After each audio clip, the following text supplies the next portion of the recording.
All right, We're good to go? yes, All sir. right, we are in session. Welcome, instructions on exiting the building in the event of an emergency. So lock the door, go right, you go right, elevator's right there, go down the stairs. I believe there's another set of stairs. Down the left. Number two, agenda additions, deletions, and changes in the order of agenda items. Hearing none, we'll move to number three. Open to the public for items not related to the agenda. Do we have anybody online? Do we know? Nope, it's just Town Meeting TV, Okay. and we just have Tim. Tim, you got anything for us? Who's the two who, Two is us and Town Meeting TV. Okay. It's a total of two. Yes, we didn't have anything for us. He just got his Yeah, cookies. cookies. He's got cookies. He didn't know anything to say. Announcements and staff report. Any commissioner announcements? it's cold. It's cold, yes. Yeah. That happens in the winter, Mike. No, yeah. Kelsey, any staff? The only update is that the city council last night, they did task the planning commission with considering updating the LDRs to effectively back to the standard that we had required for EV charging.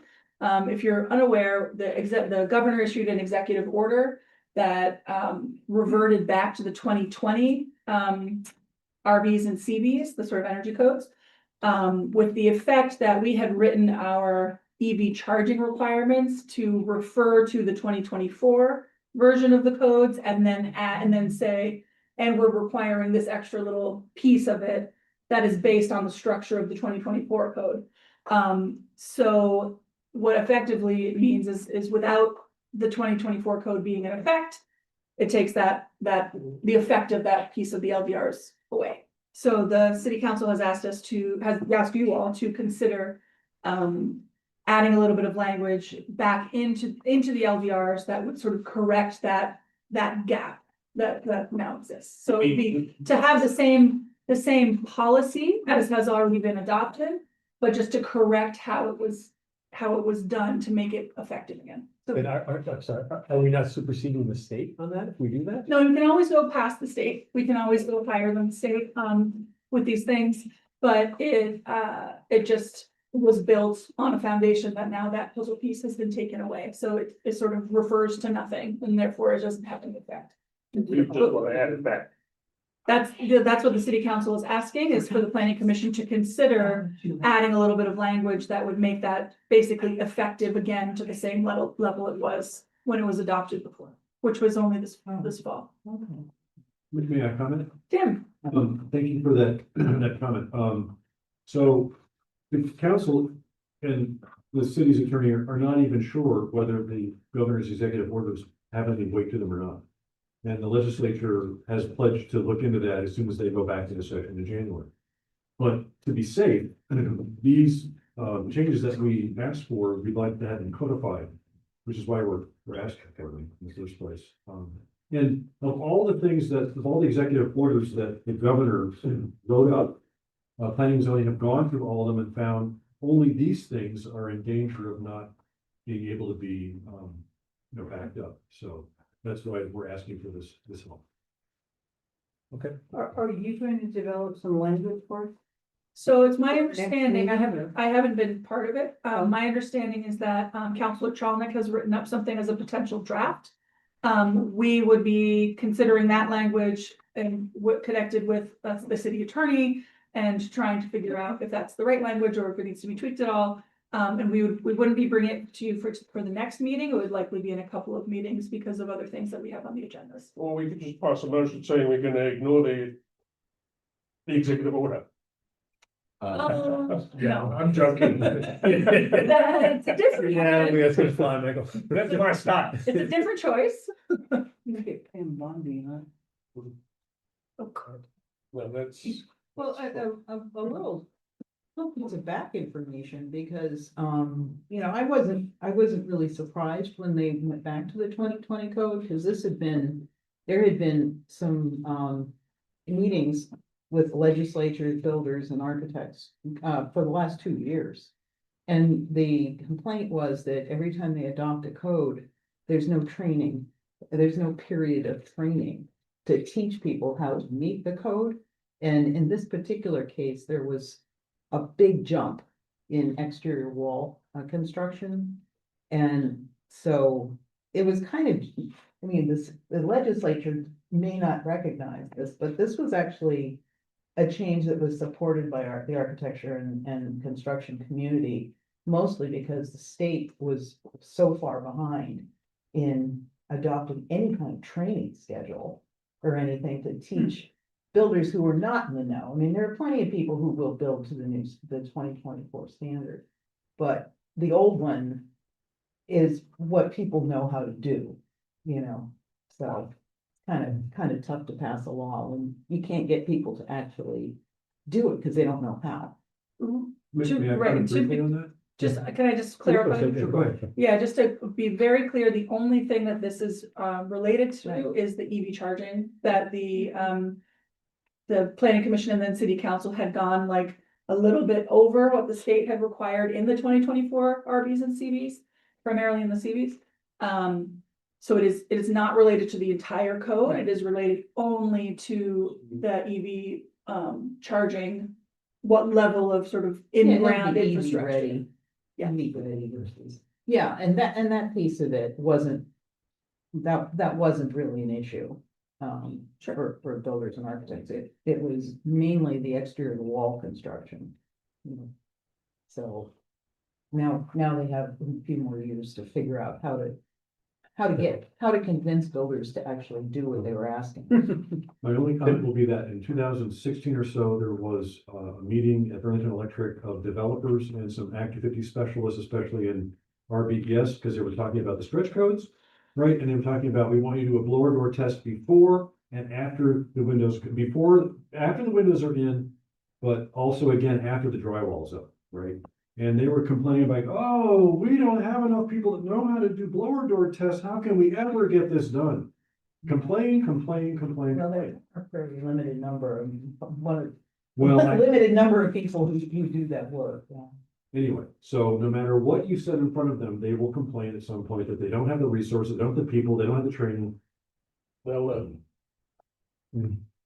So Yeah, that's my only announcement. All right, Okay. I don't agree or disagree with that. right, we're good with that. On to number 5, Act 250 Tier 1 Rare, Threatened and Endangered Species Update. Yes. So everything that I would have to say about this, I put in the memo. Yeah. So hopefully you had some time to digest the memo. Hopefully this in combination with two previous meetings that had other memos, if you needed to go back and look at some background, that we're all in a reasonable place, but I just wanted to start with if you had any questions about anything in the memo, something that didn't make sense to you, and then we can move on to the model that we've prepared. I do have one question. Yeah. Rather questions. On page 2, the last paragraph, and again, this. You in the draft? No, I'm sorry, I am in the memo, sorry, the Okay, memo. thank Page you. 2 of the memo, sorry about that. The last paragraph there, and again, maybe I didn't fully understand Tier 1B. It talks about Tier 1A intentionally being a lower level of state review than Tier 1B. Yes. I guess I don't fully understand. Yeah, Explain so- that to me. Yeah. So the idea is that you have Act 250. Yeah. Act 250 is the state level review that applies, and in some cases does some overlap with what local municipalities are regulating. So the Tier 1 areas are the areas that would be based on the future land use map, the areas where housing development in particular is to be encouraged. So Tier 1B is something that South Burlington has already opted into, saying, thank you very much, we'll extend those exemptions. Tier 1A makes some of that permanent, it makes it permanent, and it takes even more of the state regulation sort of out of it. So a lower level of state regulation is saying in the most development oriented areas where we want the most housing development and want to remove the most barriers, we will have a lower level of state involvement. Okay. We'll still have municipal involvement, and you have to, as I outlined, you have to do certain things at the municipal level. but it's lowering the bar, for even That- less. Now space. that makes sense now, obviously. Yeah, So, Michael, you No, had just first thing. quick question, the Yeah. 50 units and the 10 acres. Yeah. Comes out of Act 250, yes. so So we just, the current exemption, so there was interim exemptions that were adopted, so that went right away. That's where that comes from. And, that's what tier 1B is. So that's all state level numbers. Those are not numbers that we came up with. yeah, no, Um, I just wondered where the 10 acres mhm. is in T1B is a bit big for, protection of, natural communities or rare and endangered species. Yeah, understood. It's, those numbers are coming from the So state. we are stuck with that. Effectively, yeah. Okay. I would say effectively, yes, because what the idea is you wouldn't, if you think of it like, when you go up from, 3 to 1B, 1A, the most development is channeled towards 1A. And by saying most development, I mean the fewest barriers to development, still having robust municipal regulation, Mhm. but having the fewest things in the way. So the state has already set the tier 1B numbers at that 50 and 10 acres. So if we had set if the model ordinance for tier 1A was tighter than that, then it would be an inverse at the top of that pyramid, where tier 1A, you'd be more likely to have additional review than if you had just stayed in tier 1B, which doesn't, in the way that the system all works, it doesn't make sense to have more onerous requirements in tier 1A than in tier 1. Yeah, but this is a question about, how much of the areas that are potentially developable have or have not been, categorized, is that the word, by Agency of Natural Resources. Just to go back maybe 6 years, maybe something like that, six, maybe 7 years. Before the, one of the earlier planning commissions kind of designated that the roadway and Swift Street would not go through, and that would be a bike path instead, a shared use path instead. But prior to that, because I live in that community, and several people did some research and found that at that time, the Agency of Natural Resources had not categorized the land directly adjacent to Wheeler Park as to, if it's wetland, whether it was wetland or what it was, so there was no designation on any of that. And I just wondered,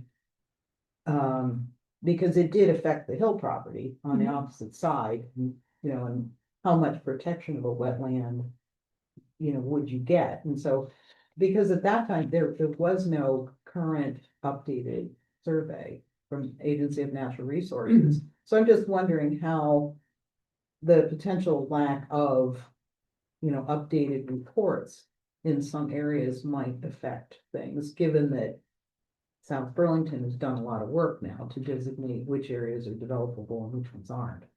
So there's a few different things. One is there is a wetlands advisory layer at the state level. It is not necessarily that someone has gone out and poked around the ground and looked at the plants and everything and actually delineated the wetlands. It's an advisory layer based on hydrology and their aerial mapping and LiDAR and all these other things, so remote sensing things where they believe that wetlands are likely to occur. So that's the wetlands, that's a separate thing than this. This is rare, threatened, and endangered species. The actual sightings of a rare species are reported. So it's, there are numerous types of professionals, including wetland scientists, but also some civil engineers and others, foresters, things like that, that report if they've seen a certain thing in a certain area. That can be extrapolated a little bit, where it's, it's a certain type of plant that lives in a certain type of, it lives in wetlands or something, and you saw it at this end of the wetlands, it might be sort of on this end of the wetlands. So if you look at the mapping of the rare, threatened, endangered species, some circles are this big, because it's a mouse or something that doesn't go that far. A caterpillar, a bug, something that doesn't travel very far. And then some plants especially might be a very small circle. And then some things are much larger circles, like for bats, and other larger mammals, things like that, they'll end up with a bigger circle because that's their area, even if they were sort of seen over here. The area that they're likely to be in is this big. Yeah. Birds, yeah, exactly. So there's different sizes of them. ANR has not sort of walked every inch of the state and looked around for every possible species. Well, that was the interesting thing, because when the people from our neighborhood contacted them, they were like, yeah, that's a significant spot, and they actually did the report. I mean, at our request. Yeah, and that got filed at the And state it level. did get Yeah. filed, so, you know, that was kind of a little bit of citizen action that made it happen, but Yeah. I wondered, like, you know, it doesn't, you know, there's a lot of places where I'm sure that hasn't happened. That's true. Yeah, I would say that that's accurate. But this is also the system that's been in place with Act 250 for the last, 50 years. Okay. So it's the same structure of system of relying on reported locations. Yeah. And then if any professionals or citizens or whoever see a certain, species in a certain place, they can report it to ANR, but that mapping is not based on ANR walking every inch of the state. Right. Yeah.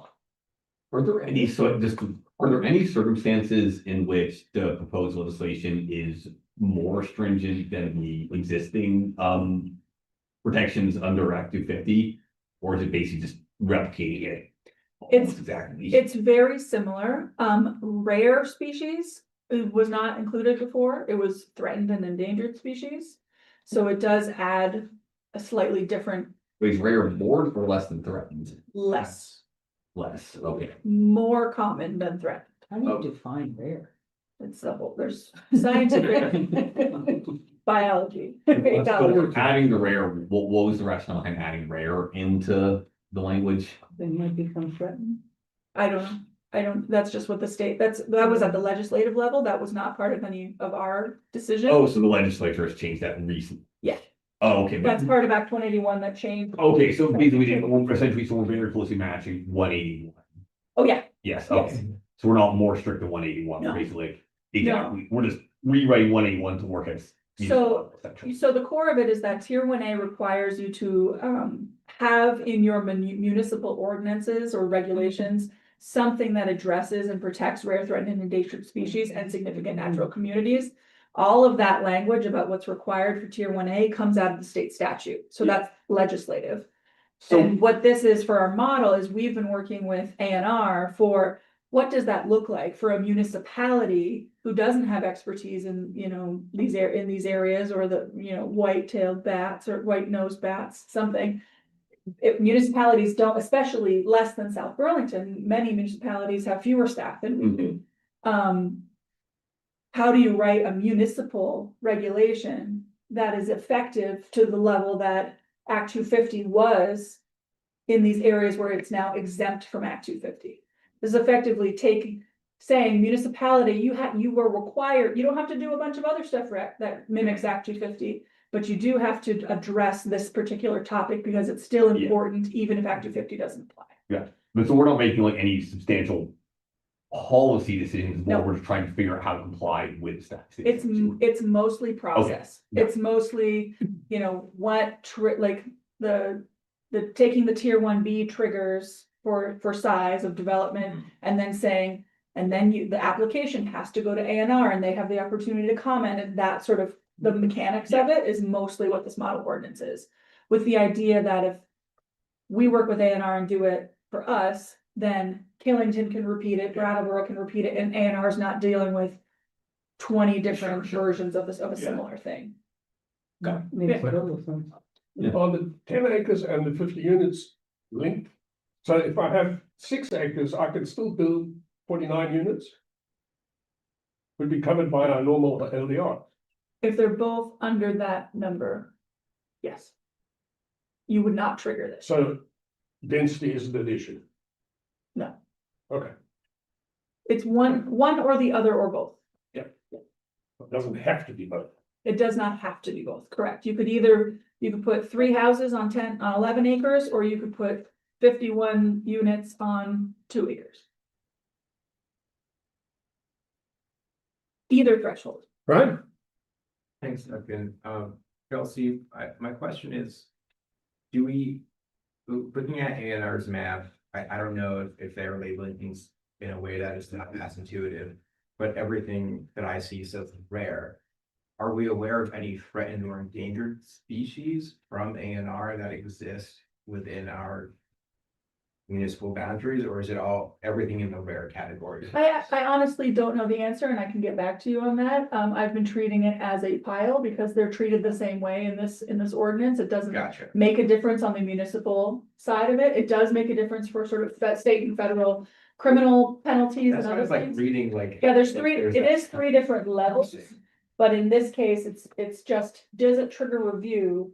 When it triggers review and it goes to ANR, what do they have to say about it? So it matters more to ANR what type of species it is when they're doing that review. They're going to be more protective, likely, of something that's listed as endangered than something that's listed as rare. Gotcha, thank you. So it looks like this is pretty much mimicking what Act 250 would have done. Yeah. Yeah. For the most part, it just is writing it and how does a municipal body interact with the state body, when before it was sort of state body to state body, it was Act 250 commission, the district commissions. Mhm. And when do they pull in ANR? And now it's sort of, when does the DRV send an application to ANR? Well, there is a difference in that. The Act 250 regional office, they had 8 criteria Mhm. with which you have to comply.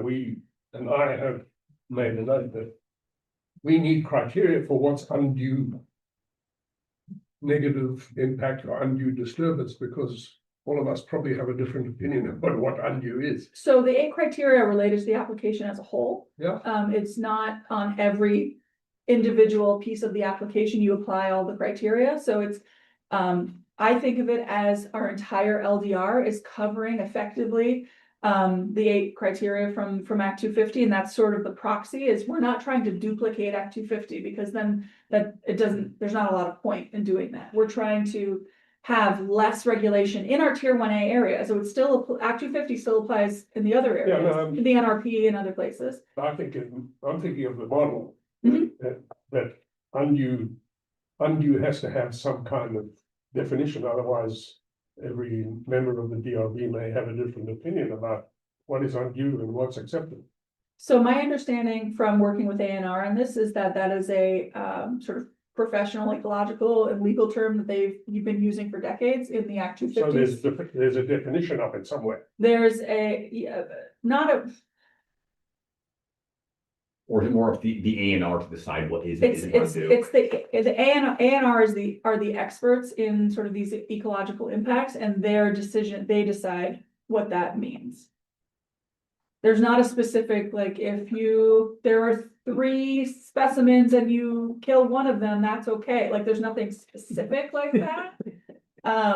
There has to be some wiggle room at some point for this to be able to apply to, all species, plants, animals, birds, bats.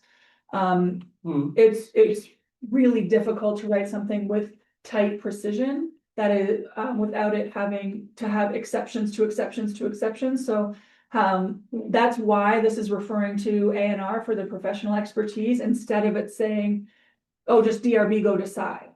The DRB looks at it and has their own opinions about it, but ANR has in the model specific opportunities to provide their feedback.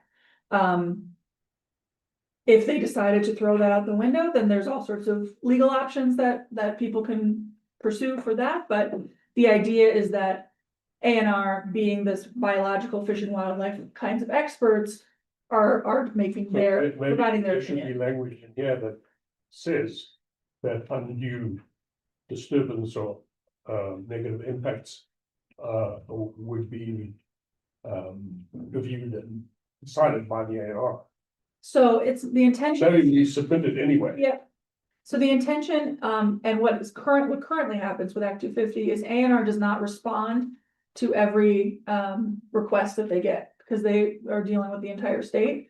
So they don't have the capacity to respond to every single thing. So we had to build it in a way that if ANR has concerns, then they can have opportunity to express their concerns. 30 days. Yeah, but then if ANR does not respond, that has to have some bearing that It's not definitionally that they don't have any concerns, it's that they're less likely to.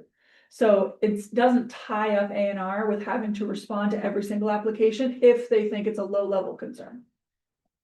So that's something that A&R was concerned about holding up applications, waiting for them when they, even now and for decades, don't actually provide written feedback to everything that comes across their desks. Did I understand the draft language, that the, design review board could request A&R to look at something? So if it hits the threshold, then the application just automatically goes to A&R. They can just, But A&R, I thought it's I was A&R's reading that decision as they to- were discussing it, they needed more expertise. oh, so if they can, no, the develop, Independent technical review. Yeah. And then it goes back to A&R. Okay, A&R would see that. the so results. they can, so if they're Qualified. lost or. right, so that's a So power that the DRB A&R already has. Picked up on it, okay. Yeah, so That's good. the DRB has that power already for other parts of applications. If they say, we want an independent traffic study or something else, they have the ability to require that of applicants. So this is mimicking that we already have in our structure, that DRB can say, you know what, we need more information, we're going to send it to an independent consultant. And then when that report comes back from a consultant, then A&R gets another opportunity to review that and decide if they disagree or have any comment on that. So there's a few layers. So it's kind of a flag for the A&R? I mean, would they know that was happening? They would be informed, yeah.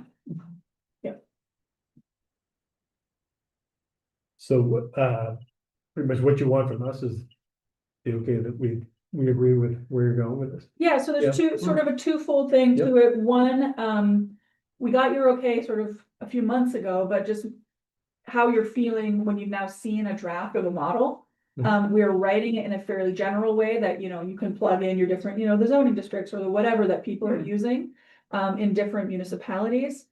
But we think generally, there was a potential that when going through the model process of writing this, we'd say, it really doesn't work to write the same regulation for South Burlington as for Troy or something, like something about it, mechanically doesn't work. We didn't run into that.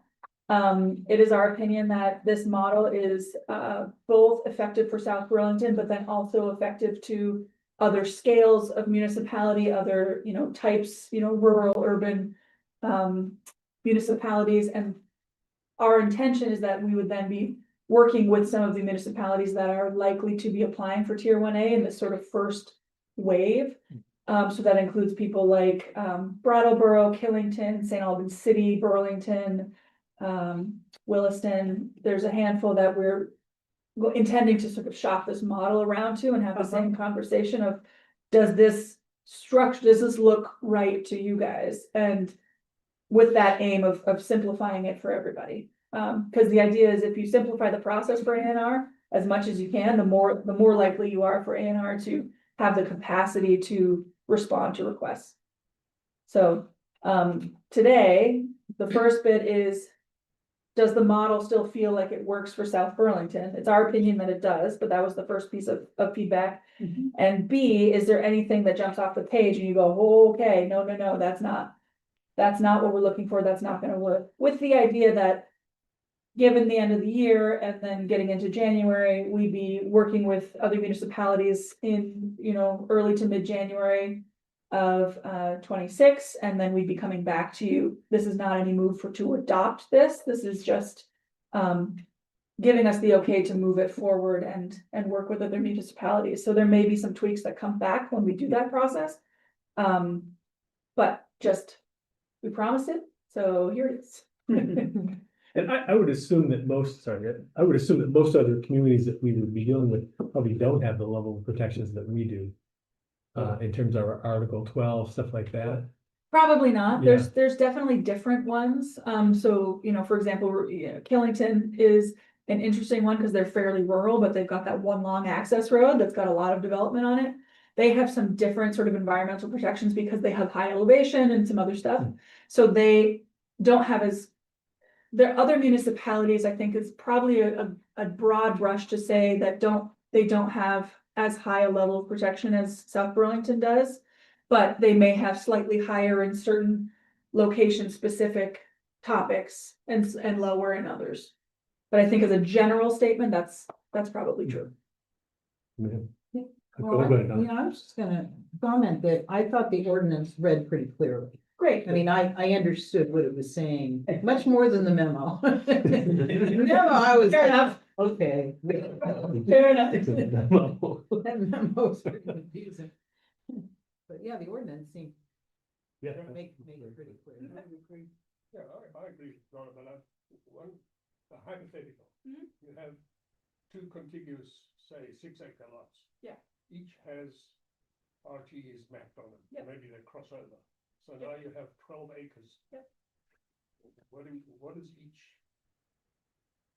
What do we do about protecting the RTEs on those two? So we specifically wrote it as development involving a total of more than 10 acres in the whatever district.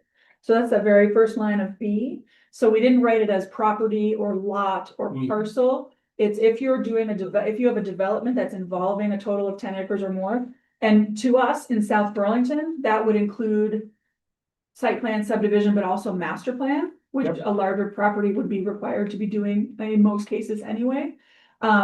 So if you have two side-by-side parcels and they're both owned by the same owner and you end up master planning the whole thing, that triggers the They're owned by tag. the same owner, what about if they aren't? If they're not, then Each it's one would be exempt, true. Yep, so the RTEs that are mapped on each of those would not be covered. correct. But one, threatened and endangered species have other levels of protection at the state and federal levels, including criminal penalties, that any developer, civil engineer, forester, wetland scientist who's going out there is under professional obligations to be reporting and to be monitoring for and reporting in any application. A&R let us know that generally speaking, they've had very few instances where that was not the case, that people do sort of self-report that they were about to cut a tree and then they found a bat or something. Like the professionals in this area do a good job for that kind of work. And then the second is that a lot of, as I mentioned, a lot of rare, threatened, and endangered species are not kind of one-offs in the middle of developable land. They're often, especially in South Burlington, where there has been a significant amount of development, they tend to be in the wetlands, along the lake shore, in the habitat blocks, in the contiguous forested areas, things like that. So the area along the Muddy Brook has a couple, the area Centennial Woods, a little bit that's in South Burlington, has one or two. Red Rocks Park has one or two, but those are all areas that are otherwise protected. So there's actually. And our habitat blocks probably have some too. Correct. Yeah, so like Huh. the area, Hill Farm, Wheeler Nature Park area, that whole strip that goes down south, there's one or two in that area. So there are layers of protection that the chances that a 6-acre parcel, they go to develop the whole thing and that's, something that's just all by itself in the middle is pretty low. Yeah, the model looks good. Great. No more questions, Your Honor. So you'll come back with Yeah. more language when it gets fleshed out with the other municipalities? Yeah, so we're going to be working, as I said, into January with these other municipalities and everybody's on their own schedule, so that might take longer than we anticipate and maybe, into February. But the intention being that this is able to come back and be in the same pile as a handful of things that we've sort of moved forward in the last couple of months that are all sort of individually too small to have their own amendment process, but we're sort of building up our little pile to start moving things through likely in April or so. And at this point, South Burlington is the only one who's applied for the A1. So we haven't applied yet. The Oh. right now, the regional future land use map and the accompanying the regional future land use plan, those are being reviewed by the Land Use Review Board. We can't apply for Tier 1A until those are approved. And the idea is that is likely going to be just about July when those are approved. So if we have our regulations in place and adopted by July, we'd be able to apply for Tier 1A, July or August. Any other questions? No, all right. Okay. On to number 6, UPWP, project recommendations and approval. So. UPWP, Unified Planning Work Program. We talked about this last meeting. It's funding mechanism through the Regional Planning Commission. Some of the money is staffing support from their own staff at the Regional Planning Commission, and some is money that comes through the Regional Planning Commission to the municipality to be able to spend on consultants and other things. So this is the memo. We've landed on, there's a lot of things happening in the city. There's a lot of projects that have been scoped. There's a lot of initial steps that have been taken on a lot of projects. We're actually in a position where we have a lot of information that will go stale if we don't sort of keep moving on those projects. So it didn't make a lot of sense to, throw another scoping study in or throw another, study of how to connect this to that, or any these things that are transportation related, but are not kind of boots on the ground building infrastructure or changing something.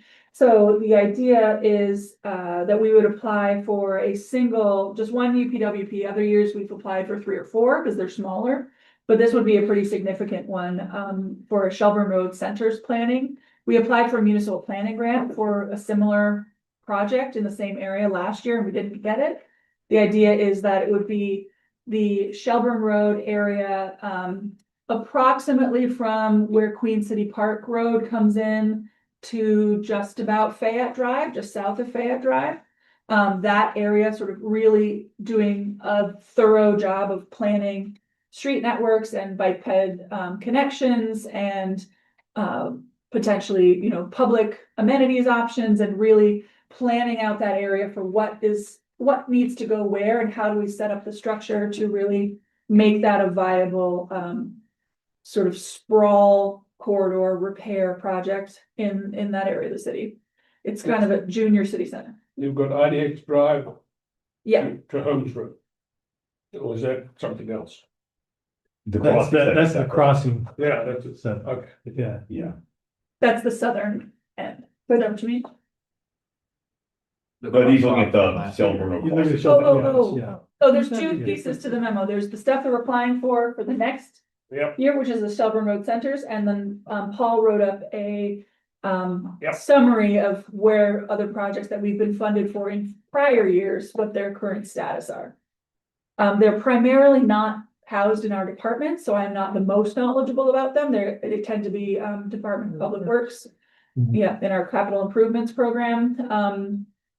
But it was requested that we sort of follow up on, instead of just bringing projects and saying, hi, can we apply for more money for more things, like bringing that back around to me and saying, this is the status of all these projects and how we're moving I forward. would think that the one that Michael just brought up, the Shelburne Road crossing assessment, Yeah. that would have a pretty major impact on the one you want to do now, just Uh-huh. because I know we had a lengthy conversation about this, about the dearth of crossings on Shelburne Road, Right, and the right. bike path crossing is Yep, heinous, inadequate. So I'd be interested to see, I'm assuming, this is supposed to be done, Next year. have you guys a meeting about this in January? Bike path? I'm trying to figure out like how, Yeah. that information, I'm assuming would be filtered Yes. into the Yep. study we So want. so that one is very specific about crossing of Shelburne Road at various places. That has to be between the city and the state because it's It's state Route road. 7, yeah. So that project relates specifically to the crossings. Yeah. And so, yeah, the location of those crossings and how they're signalized and everything would feed into the planning for a greater Shelburne Road Center. But the intention is that connectivity will enable the development pattern in that sort of northern part of Shelburne Road, that's northern part in South Burlington, to expand sort of east-west, to be more of a sort of square to round center that is more walkable than a long sort of auto-focused corridor. So yeah, that's kind of the first step to being able to make kind of a rounder place. Sounds like a silly thing to say, but a rounder place, because then you're not bifurcating it straight down the middle as badly. So this envisaged village center, do we have can we have an idea of what it encompasses? I mean, does it have a kind of boundary in theory? The Shelburne Road Center, The one around Fayette Drive and the. the one that we're talking about, Talking about the one we're talking about getting more money for, Yeah. applying for this year. Yeah. Yeah, so so south of 189, so about Queen City Park Road to south of Fayette Drive, so just about the same Mhm. as this crossings project. And then primarily to the railroad on the west, Okay, so and then a couple, like, a couple of lots deep on the east. it would cover all those, like those. Yes, Yeah. Lowe's, Tesla, Olive Garden, Benefits. Hannaford. Yeah. all And then those the things. housing. The development on cemetery. the other side, like Orchard and. Yeah, it's a question on the scope on the other side, like how deep into that we would be going, Uh-huh. because we've been doing a lot of work on housing and infill housing. That over time will affect Orchard. This is, the grid into the orchards is actually reasonable. There's there's a few different streets, like it's not like a lollipop neighborhood where it's one road and then a bunch of stuff and then one road up. So that's reasonable. So I think the scope of the Shelburne Road Center is more of the mixed use corridor, and that being a bit deeper on the west side than the east side, but definitely to like the Burlington Bagel and then the commercial property behind it, like in that by the East Rise Credit Union, like, so a couple of lots deep on the east side, but then all the way back to the railroad tracks on the other. And on the west side, west of Lowe's and Tesla, and so there's quite a lot of protected land Mhm. back there. Yeah, but the railroad runs pretty close behind Yeah. Lowe's, so it's a pretty reasonable stopping point, that there's just no more Okay. crossings over that. I'm glad that's number one. Does that mean it's like the top priority? It's the only one we're applying for. Mhm. Yep. I think that's, I'm very supportive of that. I think that's a really Yeah. thoughtful way and a reasonable way to move forward on this, Yeah, Yes, we had a few missed opportunities when what was Kmart. Yep. Down there, we had hoped that we could develop housing down there. right. Yeah, and Paul also had conversations with the Regional Planning Commission about this. And generally, they seem to be on board. It's not a guarantee of getting the funding, but to them, it felt like a worthwhile project. And it especially feels like it's kind of the area that we have simultaneously zoned for high growth. Yeah. And of those high growth zones is kind of the most lagging in a lot of kind of quality of life and walkability Yeah. indicators. Yeah, and there's a lot of potential, like Right. the city owns the cemetery. Yeah. Most people don't know there's even a cemetery there, but it, just north of the Nissan dealership. yeah. And there's another parcel behind the Olive Garden that is also open, and then in front of the cemetery is a parcel that's open, or part of a parcel that's open between the cemetery and the road. Like, there are opportunities for thoughtful public amenities as well as making sure that the connectivity and the I bike think bed that's infrastructure is correct. Is there something going on the parcel that's just east of Tesla? Because I see don't know. earth moving equipment in there. I'm not sure, Uh, no. Good. At- Belongs to Hannaford, I think. I know the other side of the think road you're right. belongs to Larkin, Yes, east of, I think so. Yeah. East Okay. of Fayette, when Fayette Drive comes up into, And Hannaford's a Dutch company, right? I don't know. I think so, because I remember when we had the, blanking on his name, the city manager before Jesse, Kevin. Kevin, had conversations with them because he had some ideas about how to, because Kmart was dead for so long. And, they talked and talked and talked, but it was a Dutch company that owned the property and they were not. Albertsons, is it? Pardon me? No. Albertsons, huh? Alderson's on Shaw's. Shaw's. Yeah. Well, I don't know. Maybe they've sold it, who knows, Yeah. but they were not interested in housing. no, we had Hmm. big community meetings out there in the open, remember, Yeah, yeah. about what to do with it. Well, Mike and Ted struggled with this for a long, long time too, because, it just seemed like Fayette Drive could be the alternate bike route, you know, to Queen City Park Road and, you know, the Burlington bike path. But, you know, in the Kmart Plaza, when they redid the parking lot, you know, it's like, okay, there's a marked bike path through there, but it's pretty hairy. That's a pretty hairy spot to get through I and, don't think it's particularly well marked. No, it's not, It may be marked, but not well. not very well known. well, and it's, you know, it's so, you know, where do people stop, you know? Right, It's kind exactly. of I mean, it's ill-defined, sort of like like- how even cars go through that. Chalk paint. There is space on It's Fayette bikes. Drive, south of Hannaford Drive, if you remove the concrete blocks, Oh, there's well, plenty of space. yeah, apparently that was an ownership issue. You know. So we Because do, trucks were parked there overnight. Well, yeah, regardless, I think everyone seems agreement that this is a good usage of. Yeah, our- yep. Very, Yeah. Yeah, it's- so we do need an official motion. Do you need a motion? Yeah, and I, Okay. yeah. All right, do I have a motion to approve the UPWP grant? I move that we approve the UPWP grant request. I'll second it. All in favor? Right. Aye. I believe that was unanimous. thank you.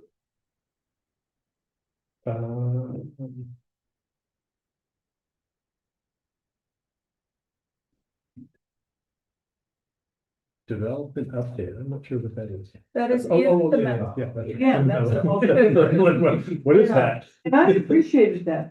It's good to get a Yeah. reckoning. There's a lot of projects. It's a lot of projects and sort of to understand where they are and. how That's close pretty to amazing, we have the completion same or number not. of permits both years. Looks like a Yeah, so 10-year. Nick put together the data, so he was just pulling that from our plot logs. So Good. 438 permits each year. those things It happen. does seem suspicious. Yeah. Like, Copy paste. I think Oh, that's exactly the same Friday afternoon and then it's tired. Ballpark. Are you looking for prioritizing for the next year? No, so what we, basically what Helen said, this was, sort of lightly requested by Jessica at a previous meeting, just saying like, hey, it would be great to know, like, what's been happening? This is what Nick put together about what's been happening. I will say, some of the bigger changes that we've made in the last couple of years have only been in place as a, you know, for a couple of years. Some of the bigger ones about infill housing, it's only been a year, which seems like a long time in some ways and also a very short time in other ways. We have frequent calls from people who call us and ask about terms and regulations that are no longer part of our regulations and haven't been for 2 years. So the idea being, my point being that there's some catching up to do on both the development, in the development community and the public for understanding what is allowed. I think we've mentioned this before. I'm involved in a project with the other 4 cities, Burlington, Essex Junction, and Winooski, and us, about public outreach and engagement and low bar education. You know, starting with the very basics of this is what lot coverage means, and this is what a setback is, and starting at the beginning so that people who are, you know, homeowners of a lot can have, you know, don't have that barrier to entry of thinking like, I don't even speak the same, you know, terminology, let alone the same language, 'cause that's another barrier, but trying to do some more education and outreach to encourage some more of the very smallest scale of infill of people, you know, dividing a single family home into a duplex or something like that. But I think it shows a pretty strong, the data that you see is a pretty strong trend. That South Burlington has been adding housing, continues to be adding housing, you know, fluctuates with different, you know, market conditions and tariff conditions and all kinds of things.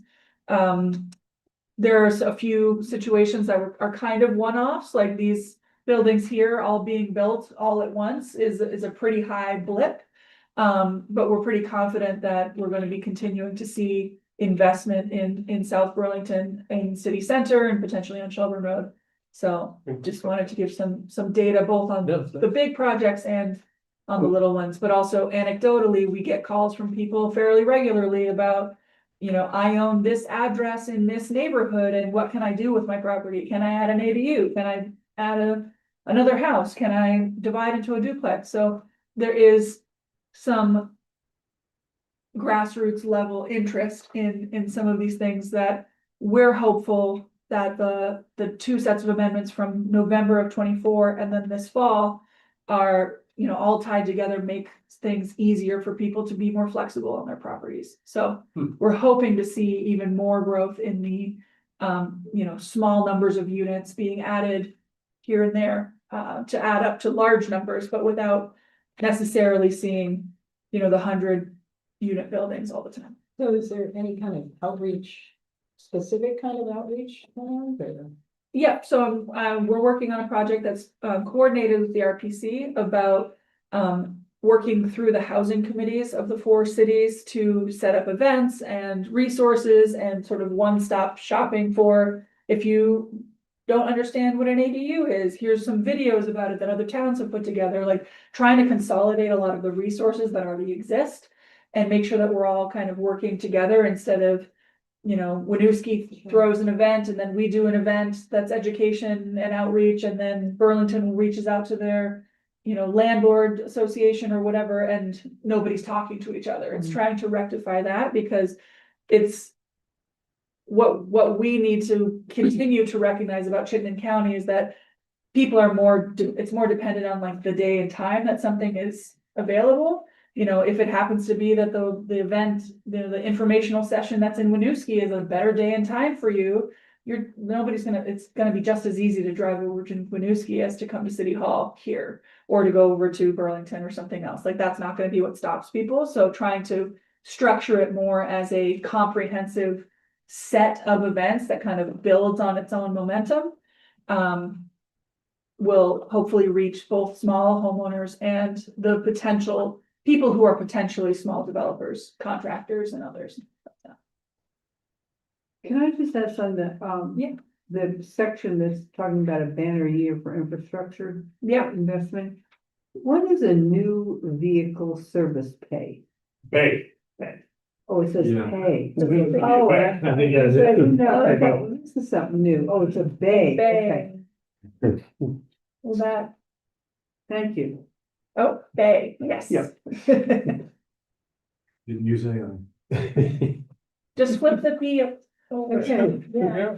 Kelsey, I had a question about the committee you're on, and I'm just wondering, I was looking at, I read this over real quick, and I was looking at it, it's funny, we were just talking about rare, threatened, and endangered species, and in my mind, I'm thinking, what's a rare, threatened, and endangered species in South Burlington? A young family in a single family home. Yep. Affordable. Yep. That's a rare, threatened, and endangered species in South Burlington, and a lot of them are. Yep. So is there any sort of conversations around ways to try to build up that stock? And again, I know that part of it is land is incredibly expensive, permitting is Yep. heinously expensive around here. But with ADUs or small development, is there conversations about how to try to stimulate that market? Yeah, so Uh, that's part of the educational part, is that we're hoping that what ends up happening is that whether multi-generational or a separate family completely, all 4 municipalities have in the last year or so after Act 47 and Act 181 changed their regulations that allow for smaller lots, better access to lots, more principal structures on a single lot without subdivision, so avoiding that cost of subdivision. So the idea is that this is directly targeting the people who own, you know, the single family home on a 1/4 acre and could build another home behind their home. Not necessarily the people who are like, oh, I'm gonna buy an acre and build, you know, 3 4-plexes or whatever, the people who are adding a single thing or adding a duplex or something else. And part of it is a greater need for multi-generational housing. So like the grandparents own the one building and they say, I actually want my kids to be near me. And the kid wants to be able to take care of their parents as they're aging, being able to build that second home in the back. So targeting the people who already own homes and potentially have a lot of equity in their homes, and explaining that this is not a scary world, that this is something that is, you know, if you get a handle on a handful of terms, you can go into the zoning department and talk through like, what are your options and what can you do?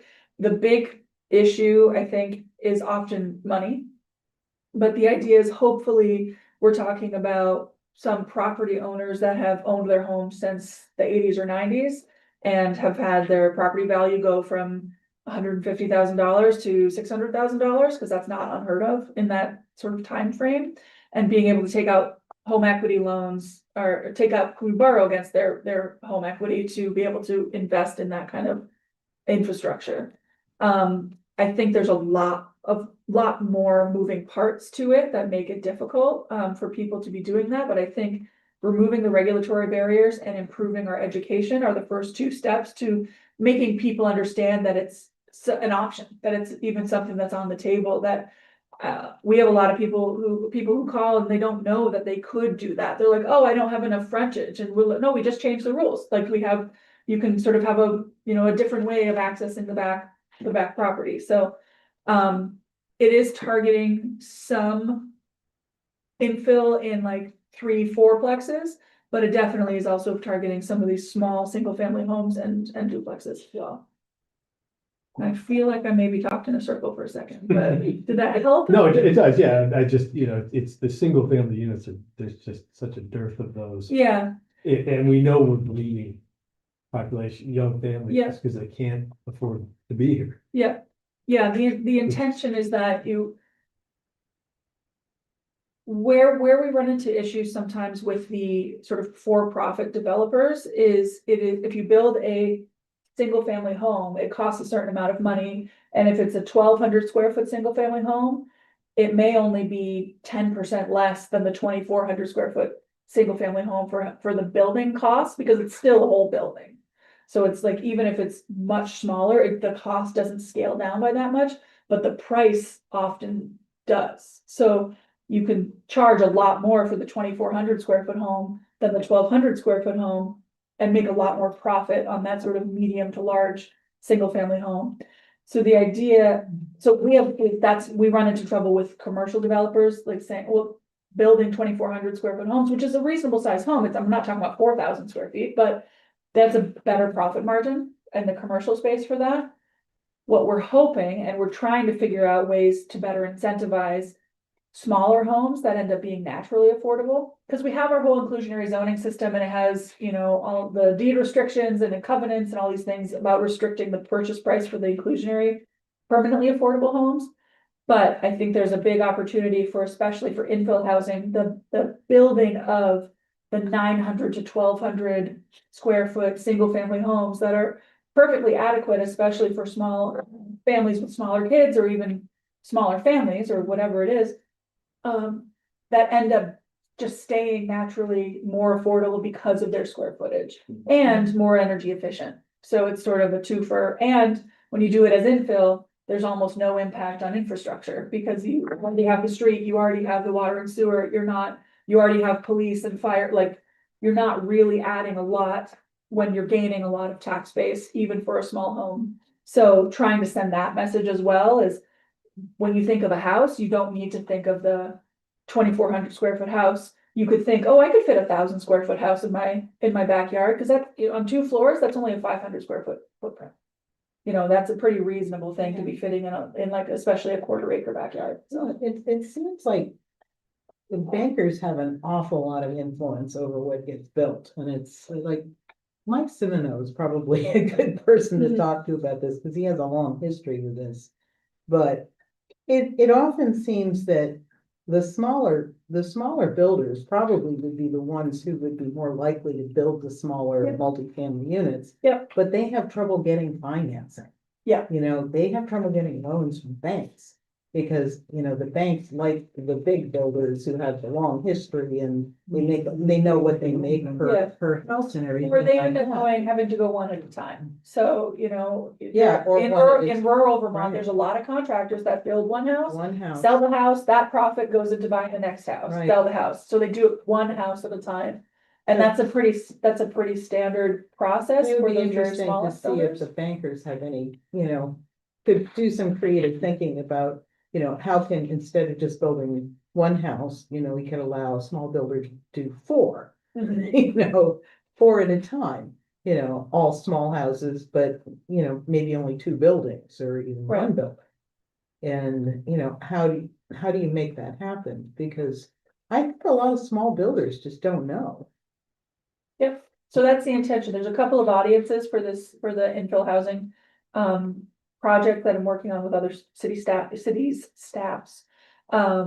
But one is sort of the small builders and the people who have the capability to be small builders who haven't made that leap yet. But then also the current homeowners and the people who own property, because in most places in the built out areas of these cities, it isn't one owner that owns a bunch of land in a row that they'd end up, you know, being able to consolidate the backyards and do the whole cottage court or something. It's individuals who own each one all the way down. So, some of the higher level developers, like they're more on it.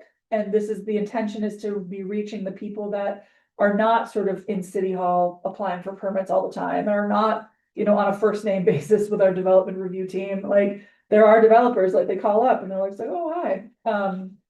But it's trying to reach the other people, who are either not currently not developers, but have the skills to be, people who are very small developers and maybe want to scale, and then people who own the property in the places where we're saying Right, we want the infill. right. So it's a multi-faceted project, but it's all at that scale of a few units at a time, and we'll make a lot of progress without. And I don't love this, but people are without changing the character of an existing neighborhood. There's a lot more resistance to adding a 12-unit building to a neighborhood that is currently mostly duplexes and single-family homes than it is to be adding a couple of extra homes here and there, and you end up with the same number of additional units potentially, but doing it in a way that almost nobody notices, or they just notice like, hey, there's more kids around, it's more vibrant, and don't get scared by the one-off big project on the corner. So that's the approach for some of these things. So that's the hope, is that in, you know, some of this data we're seeing reflects some of these big projects that have been coming in with hundreds of units in the last couple of years, or, you know, the big projects geographically, like O'Brien, that has both big buildings with big numbers, but then also single family homes kind of strewn through them. We honestly don't, between what is already developed and what is already protected, there's not a lot of big parcels left for people to be doing things at the scale of O'Brien. There's very few, honestly, unless someone came in and bought up a bunch of small parcels and consolidated. We're a lot less likely to be seeing that in the future than we have in the past, and that's by design. We're intentionally have made policy decisions about, like, this is the area we want to protect, this is the area that's already built. So we're looking at all these ways to make it easier to do infill where we can, and then hopefully we'll see a handful of bigger projects in places like the U Mall, City Center, the north side of Williston Road, potentially, definitely Shelburne Road. Like, there's a handful of places where we're still hoping to see some of that larger scale development. But to meet our housing goals, we need to be doing what you all have been doing, and clearing the way for flexibility and people who own these, you know, quarter-acre lots, half-acre lots that have a lot more potential on existing infrastructure. Is there any kind of update on the Hill property? No. Were they just still in court?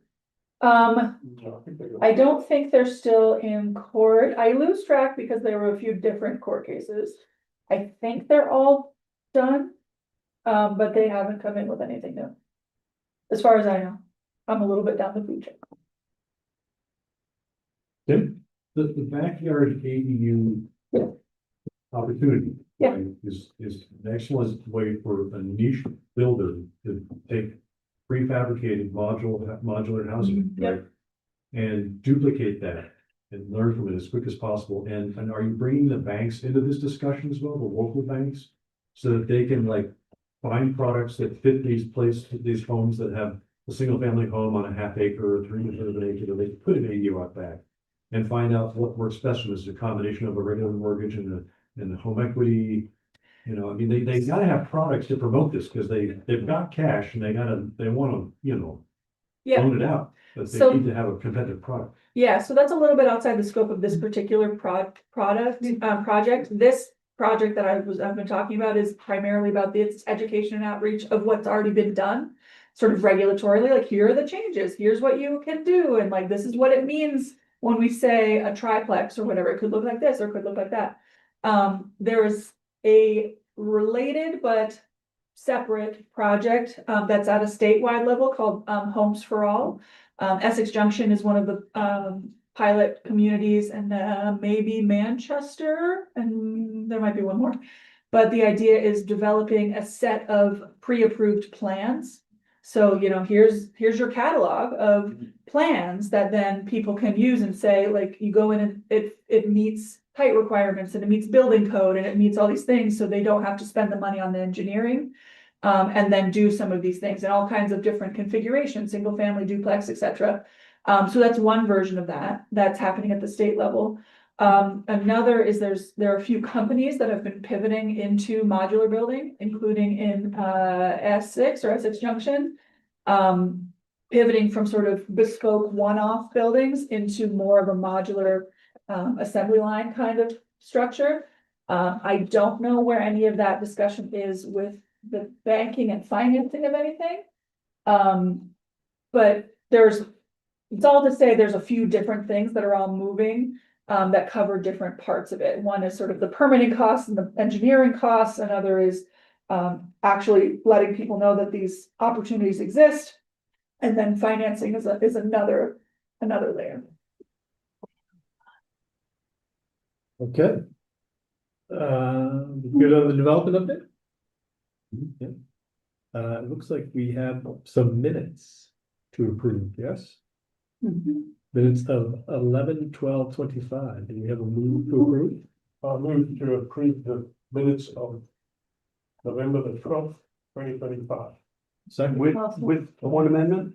Oh, no, sorry, I should have asked those. That's okay. Yeah. Under members, they got my name right, and every other mention afterward, my name was incorrect.